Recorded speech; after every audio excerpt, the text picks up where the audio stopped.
De volta aqui no Ver Mais, falando sobre a vacinação e os cuidados referentes à Covid-19 agora no estado, com a doutora Carolina Ponzi, que é médica infectologista. Vamos dar uma olhadinha no mapa do estado? A gente tem ali, ó, regiões ainda, né, doutora, com gravíssimo ali, ó, por exemplo, Xanxerê e o Alto Vale do Rio do Peixe, a gente tem ali, ó, que são aqui da nossa região. E aí o restante está grave. Será, doutora, que a gente vai demorar muito ainda para chegar no azul? Assim, o Brasil, né? Porque é difícil, às vezes entra, às vezes sai. E a gente vê, às vezes, um aumento no número de casos, diminuição, né? Mas, assim, que bom, né, que a gente saiu do risco gravíssimo. Sim. A gente tem percebido isso no dia a dia, nos hospitais, nas internações, no número de pacientes em UTI. Mas a gente não pode descuidar, né? Porque o vírus é bastante traiçoeiro, a gente tem algumas variantes aí de interesse epidemiológico, variante Delta, que a ainda gente não tem um minuto de sossego, não termina nunca, né? Não acaba nunca. Então a gente tem que cuidar em relação a isso, não dá para facilitar, a Covid é uma doença traiçoeira, né? Então vamos, muita calma, né? Vamos indo um passinho de cada vez e lógico, com os dados, né, que a vigilância epidemiológica nos fornece, toda essa monitorização de doença, isso é muito importante. Eu imagino para vocês, porque a gente fala, né? A gente está 1 ano e meio mais vivendo nisso. Pegou todo mundo de surpresa, mas imagino que para os médicos deve ter sido uma surpresa muito maior, porque ninguém nunca tinha ouvido falar e era aquela loucura do corre, vai. Dá para dizer que agora, para vocês profissionais, vocês conseguiram respirar um pouco ou ainda... É o que a gente fala, né? Aí tá aqui, aí deu uma variante, aí vem a terceira dose, toma, não toma. Vocês estão nessa tensão constante ou já deu para dar uma respirada e falar o pior já passou? Eu acho que nós já tivemos momentos piores, porque não tem nada mais angustiante do que você aprender sobre uma doença à medida em que você está vivendo aquilo, isso, né? Eu brinco que a analogia é trocar o pneu do carro andando, né? Então, a gente teve que aprender muita coisa com pacientes muito graves, muito lábeis, muito instáveis. Hoje a gente vê isso aí nos pacientes de Covid grave, eles são muito desafiadores. Mas, lógico, hoje a gente tem um conhecimento da doença, de como ela se comporta, do que funciona, o que não funciona, como tratar, o próprio impacto social e emocional do isolamento, né? A gente conseguiu construir talvez uma defesa, né? E aprendeu a lidar com isso, a lidar também com as famílias, dar esse suporte, porque foi extremamente complicado e desafiador isso, né? Em determinados momentos.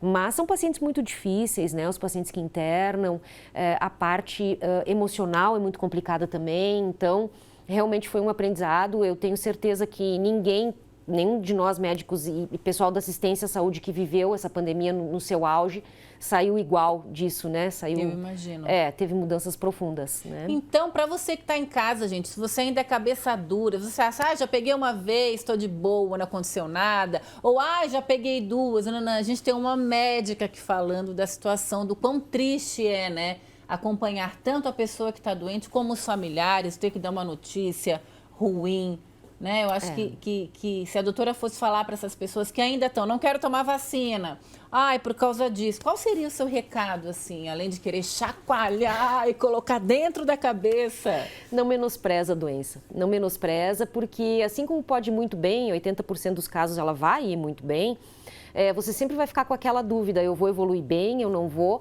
e aquelas pessoas que infelizmente não evoluíram de maneira tão satisfatória, que tiveram que internar, que passaram momentos extremamente angustiantes, as famílias que perderam, né, pessoas sem poder estar perto, sem poder se despedir, sem poder enterrar o seu ente querido de uma maneira adequada, velar, né? Então é muito triste, muito complicado, não é brincadeira, né? Não teve nada mascarado nesse sentido, realmente morreram todas essas pessoas, foi muito triste. Então é uma doença imunoprevenível, gente, tem vacina hoje, né? A ciência conseguiu desenvolver, não há motivo para não se vacinar e não se prevenir. E tem ainda sequelas que ficam, né? Que várias pessoas, muita gente fala de tudo, de perda de memória, perda de olfato, lerdeza, quer dizer, não se passa... Não passa batido. Não passa batido? Não. Apenas passei. Não passa batido, é fraqueza muscular, é fibrose pulmonar, pessoas que ficam traqueostomizadas, dependentes de oxigênio, com lesão neurológica por causa das tromboses, dos sangramentos, né? Os AVCs. Então, a gente tem aí agora um número grande aí de pessoas com sequelas graves, né? Que vão precisar de tratamento, assistência médica e assistência na saúde a longo prazo, fisioterapia, terapia ocupacional, nutrição. Então a coisa não é tão simples assim, passou, né? Internou, teve alta, acabou. Não, as coisas são complicadas. Temos uma pergunta aqui que eu acho que muita gente também vem se perguntando. Boa tarde, Tada, seu programa é muito ótimo. Obrigada. Eu queria saber se eu já posso tomar a segunda dose, porque essa semana vou completar 10 semanas. Beijo da Atilina aqui de Chapecó.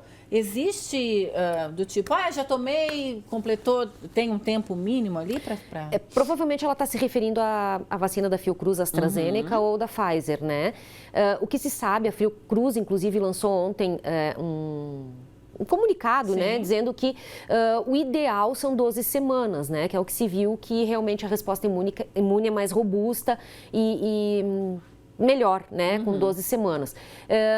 E lógico, existe toda a questão de estratégia de imunização para poder ofertar a primeira dose da vacina a um número maior possível de pessoas, né? Mas realmente o que a Fiocruz ontem falou, né, que com 12 semanas realmente é o ideal para fazer a segunda dose, né, o intervalo da segunda dose. Doutora Carolina, muito obrigada mais uma vez pela sua participação, que é sempre uma aula, a gente aprende bastante, né?